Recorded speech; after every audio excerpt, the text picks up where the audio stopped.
Selamat siang, saya Dr. Indah Rahmawati, spesialis paru. Hari ini saya akan melakukan pemeriksaan skill lab modul batuk. Selamat pagi. Pagi dok. Saya Dr. Indah Rahmawati, spesialis paru yang bertugas di Poliklinik hari ini. Dengan Bapak siapa ya Pak? Dengan Bapak Budi dok. Oh iya, Pak Budi usianya berapa? Usia saya 42 tahun. Oh iya, Bapak bekerja di mana? Saya bekerja pedagang dok. Oh, pedagang.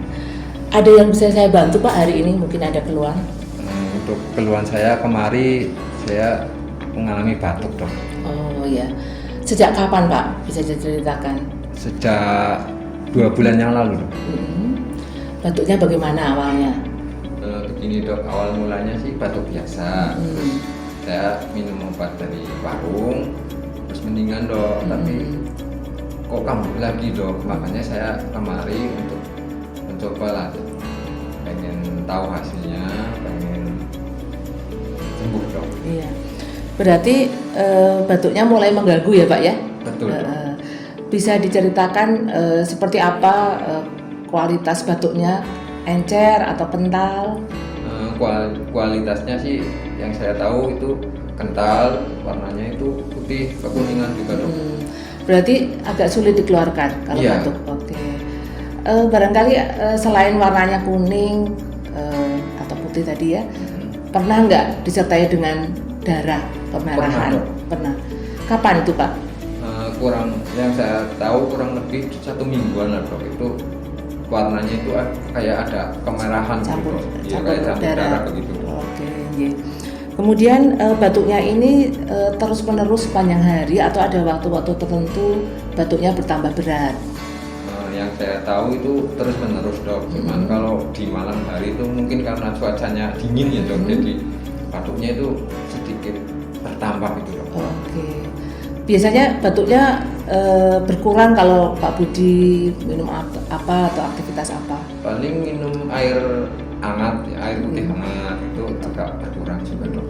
Terus meningkat kalau gimana? Meningkat itu kalau saya makan gorengan, terus makan yang berminyak gitu dok. Oke, iya, iya.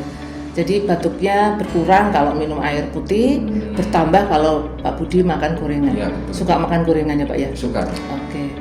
Iya Pak Budi, selain batuk yang tadi sudah diceritakan, apa ada keluhan lain? Untuk keluhan lain yang saya rasakan itu dok, badan saya sering kok lemas, terus nafsu makan saya juga berkurang dok. Terus Berat badannya bagaimana? Turun?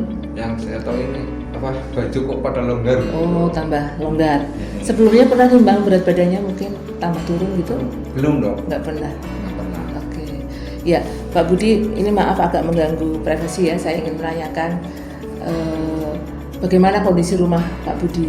Kondisi rumah saya itu kecil dok, cuman muat 2 kamar, terus Tinggal dengan siapa saja satu rumah itu? saya tinggal sama istri, sama ibu, terus 3 anak. Oke. Pak Budi sebelumnya pernah nggak mengalami sakit yang seperti ini atau mungkin pernah pengobatan jangka panjang? Untuk pengobatan jangka panjang enggak dok. Nggak pernah. Bagaimana jendela pintunya sering dibuka nggak? Kalau jendela rumah sering dibuka dok. Oke. Lantainya terbuat dari apa Pak Nun Sewu? Ubin. Ubin, oke. Jadi dengan rumah 2 kamar, penghuninya 6 orang, cukup nggak Pak itu? Enggak dok. Jadi Bapak tidurnya bagaimana? Saya tidur itu terkadang itu seadanya. Oke. Tadi kan kaitannya dengan satu rumah, ada anggota keluarga yang lain yang batuk-batuk juga nggak sekarang? Kalau dari anggota keluarga itu ada dok yang batuk juga. Itu ibu saya batuk, terus istri saya juga batuk, terus histori ayah saya juga dulu meninggal karena sesak nafas. Oh, iya. Pak Budi merokok apa enggak? Saya merokok dok. Begitu. Berapa banyak sehari merokoknya? Dulu sih banyak dok, mungkin bisa sampai 2 bungkus lah dok. Tapi sekarang sejak saya ngalamin batuk, saya kurangin lah dok, paling 2 sampai 3 batang aja. Oke, berarti baru 2 bulan terakhir ini ya Pak Iya, Budi betul. mengurangi rokoknya. Oke, saya kira baguslah karena batuk harus berhenti merokok salah satunya ya. Oke Pak Budi, sepertinya pertanyaan yang saya ajukan sudah cukup. Iya. Jawaban Pak Budi sudah cukup lengkap. Kita lanjutkan dengan pemeriksaan fisik ya. Sebelumnya nanti saya timbang dulu berat badan dan tinggi badan Pak Budi. Kemudian nanti Pak Budi menuju ke tempat pemeriksaan. Minta tolong nanti bajunya dibuka ya, karena Iya. saya akan melakukan pemeriksaan dada. Gitu aja Pak Budi. Iya. Terima kasih. Ya. Selanjutnya saya akan melakukan pemeriksaan fisik pada pasien. Sebelumnya saya sudah melakukan cuci tangan secara WHO. Hasil pemeriksaan timbang badan dan berat badan pasien. Tadi tinggi badannya 155, berat badannya 40 kilo. Kemudian pemeriksaan vital sign dalam batas normal. Pemeriksaan fisik yang pertama adalah pemeriksaan kepala. Pada pasien ini kita lakukan pemeriksaan rambut, tidak mudah dicabut, kemudian warnanya hitam. Kemudian pemeriksaan mata, kita lihat konjungtiva tidak anemis, sklera tidak iterik. Maskernya dibuka ya. Kemudian kita lihat hidung, tidak ada nafas subing hidung, tidak ada sekret. Kemudian telinga, tidak ada sekret. Kemudian kita lakukan pemeriksaan pada mulut, buka mulutnya Pak. Ya. Bilang A Pak. A, ya. Mukosa faring tidak hiperemis. Kemudian bibir tidak sianosis. Kemudian saya lakukan pemeriksaan pembesaran ada tidaknya pembesaran kelenjar limfe. Yang pertama adalah di submandibula, tidak ditemukan pembesaran kelenjar limfe submandibula, tidak ditemukan pembesaran kelenjar limfe coli, dan tidak ada pembesaran kelenjar limfe supraclavicular. Selanjutnya dilakukan pemeriksaan trachea, letakkan tangan jari di samping trachea dari atas sampai bawah. Jari masuk ke fossa jugularis kanan dan kiri secara simetris, jadi tidak ada deviasi trachea. Ini Pak, dipakai lagi maskernya. Selanjutnya adalah pemeriksaan dada. Yang pertama inspeksi atau melihat. Kita lihat tidak ada pembesaran dada di dada kanan maupun kiri, tidak terlihat ictus cordis. Gerakan dada kanan dan kiri sama. Selanjutnya kita lakukan pemeriksaan palpasi. Sebelumnya saya mengusap-usap tangan dulu. Nyeri tekan nggak Pak? Enggak. Tidak ada nyeri tekan, tidak ada krepitasi. Ictus cordis teraba di SIC 5 1 cm sebelah medial linea mid clavicular sinistra. Selanjutnya saya akan melakukan pemeriksaan palpasi untuk melihat gerakan dada dan hambaran suara. Pak, ikuti kata-kata saya ya. Letakkan tangan di ibu jari di linea mediana, lihat gerakan menjauh mendekatnya ibu jari. Tarik nafas Pak, tarik nafas keluar ya. Tarik nafas, hembuskan. Tarik nafas, hembuskan. Ya. Ikuti kata-kata saya ya Pak ya. 99 99 99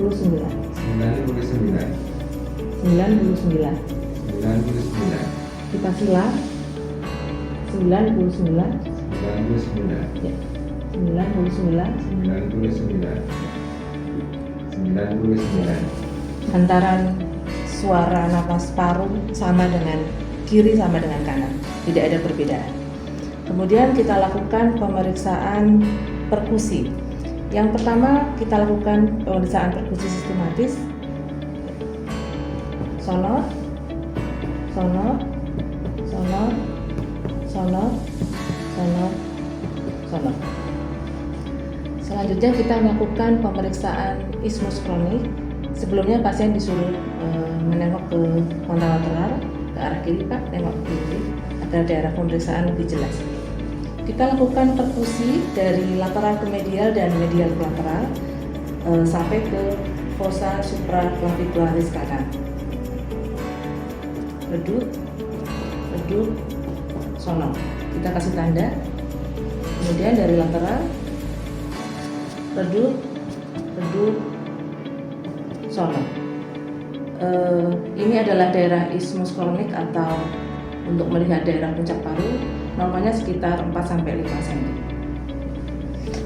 Kita lanjutkan dengan pemeriksaan batas paru hepat. Kita lakukan perkusi di linea midclavicularis kanan dari atas ke bawah.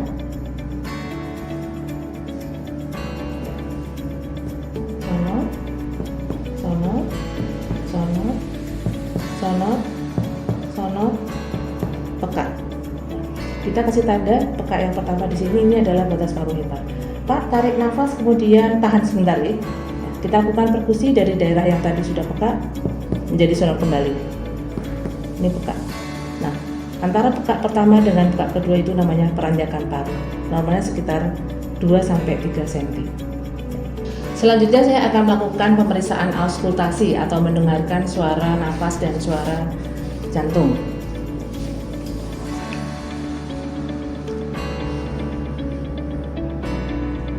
Letakkan stetoskop di sela interkostal. Tarik nafas, hembuskan. Tarik nafas, hembuskan. Tarik nafas, hembuskan. Tarik nafas, hembuskan. Tarik nafas, hembuskan. Tarik nafas, hembuskan. Tarik nafas, hembuskan. Ya. Terdengar suara nafas paru vesikuler disertai dengan suara nafas tambahan rongki. Untuk suara jantung normal. Pak Budi, tadi sudah kita lakukan pemeriksaan fisik, saya juga sudah melakukan tanya jawab tadi ya dengan Pak Budi. Untuk selanjutnya saya memerlukan pemeriksaan untuk menunjang diagnosisnya ya. Yang pertama nanti Bapak kita lakukan pemeriksaan darah, kemudian pemeriksaan rongsen dan juga pemeriksaan dahak. Ya. Siap ya Pak Budi? Siap dokter. Pak Budi, saya akan menyampaikan hasil pemeriksaan yang sudah dilakukan kemarin ya. Yang pertama hasil pemeriksaan darah ya. HB-nya 13,5 normal, hematokritnya 40% normal, eritrosit 5.000 normal, trombosit 220.000 normal, leukosit 10.000 normal, laju endap darah 65 mm per jam meningkat dibandingkan normal. Kemudian pemeriksaan darah tepi ditemukan limfositosis atau limfosit yang meningkat. Kemudian fungsi liver, SGOT dan SGOT dalam batas normal. Kemudian hasil pemeriksaan dahaknya Pak Budi, pemeriksaan sputum tes cepat molekuler, ternyata ditemukan kuman Mycobacterium TB ya, positif, kemudian sensitif obat, jadi TBC yang tidak kebal obat ya. Kemudian pemeriksaan rongsennya dari hasil yang telah dilakukan ditemukan banyak bercak-bercak infeksi pada kedua paru Bapak, terutama di bagian atas. Biasanya kuman tuberkulosis ini memang suka menyerang pada bagian paru bagian atas karena banyak oksigen di situ. Nah, kemudian juga ditemukan sedikit lubang-lubang yang ada kaitannya dengan keluhan Bapak kemarin, batuknya disertai dengan darah gitu. Ya, jadi dari hasil pemeriksaan yang sudah dilakukan ini, rongsen, kemudian pemeriksaan darah dan hasil dahak, disimpulkan bahwa Bapak menderita penyakit tuberkulosis paru yang sensitif obat. Gitu ya Pak. Pernah mendengar Pak sakit TBC ini? Belum dong. Belum pernah. Jadi TBC ini adalah penyakit yang ditularkan lewat kuman atau bakteri TBC ya, ditularkan lewat udara. Jadi penularannya kalau penderita atau Pak Budi itu batuk, bersin atau bicara, dia akan mengeluarkan bercak-bercak kuman yang bisa disebarkan lewat udara dan bisa menginfeksi orang lain. Jadi kalau sekarang Pak Budi sudah menggunakan masker, ini adalah suatu contoh yang baik ya. Jadi tidak menulari orang lain, terutama anggota keluarga yang sering ketemu setiap hari gitu ya. Tadi kan Pak Budi sudah cerita bahwa di rumah sudah banyak yang batuk-batuk ya, ibu, anak-anak sama istri sudah batuk-batuk. Jadi saran saya nanti karena ini menular, Pak Budi harus memotivasi yang lain agar diperiksa ke puskesmas atau ke rumah sakit untuk memastikan apakah sudah ketularan atau belum gitu ya. Nah, pengobatannya nanti memerlukan waktu yang lama, jadi butuh kepatuhan dari Pak Budi untuk selalu minum obat secara teratur. Ya, minum obatnya selama 6 bulan, nanti 2 bulan pertama obatnya berbeda dengan obat yang 4 bulan terakhir, gitu ya Pak. Nah, walaupun menular, tetapi penyakit ini sangat mudah disembuhkan asalkan berobat teratur. Ya, jadi saran saya nanti Pak Budi berobat teratur sesuai dengan jadwal yang sudah ditentukan nanti. Kemudian yang kedua, harus berhenti merokok ya Pak, karena ini sebagai faktor yang mempengaruhi kesembuhannya nanti. Kalau Pak Budi masih merokok, sementara kuman TBC-nya banyak, dengan merokok kan juga menjadi cara untuk menulari yang lain juga, gitu ya Pak ya. Jadi harus niat ya Pak, berhenti merokok. Ya. Ada yang mau ditanyakan Pak? Untuk penyakit TB itu sama nggak dok kayak sama flek gitu? Oh ya, mungkin kalau Pak Budi seringnya mendengarnya flek ya. Betul. Sebetulnya itu istilah yang salah kaprah. Karena mungkin dulu awalnya dokter menerangkan dengan foto rongsen ya, tadi foto rongsen yang tadi kan banyak flek-fleknya tuh. Ya, betul. Nah, jadi menerangkannya biar mudah dimengerti oleh pasien atau orang lain.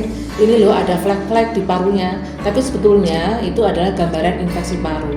Nah, kaitannya dengan tadi hasil riaknya yang positif, berarti penyebabnya adalah TBC. Jadi TBC sama dengan flek. Ya. Istilahnya itu bahasa awamnya aja. Betul, gitu. Jadi parunya ngeflek-ngeflek gitu ya. Tapi dari hasil tadi sudah dijelaskan, memang hasil rongsennya ada flek-fleknya, tetapi hasil riaknya juga positif. Nah, nanti pengobatannya lama ya Pak ya, 6 bulan. Salah satu tanda kalau Bapak nanti akan minum obat TBC nanti ada perubahan warna kencing Pak. Jadi warna kencing Bapak nanti akan berubah jadi kemerahan seperti warna obat. Jadi nggak usah takut ya. Nah, yang perlu diperhatikan nanti kalau misalnya selama minum obat itu Bapak mual-mual terus atau muntah-muntah terus, nah itu harus disampaikan ke dokter ya, biar nanti kita evaluasi. Begitu ya Pak? Ya. Jelas ya Pak? Jelas. Semangat sembuh ya Pak. Insya Allah kalau Bapak mematuhi anjuran dari dokter, berobat rutin, terus tidak merokok, insya Allah sembuh dengan sempurna. Gitu ya Pak? Ya. Ya.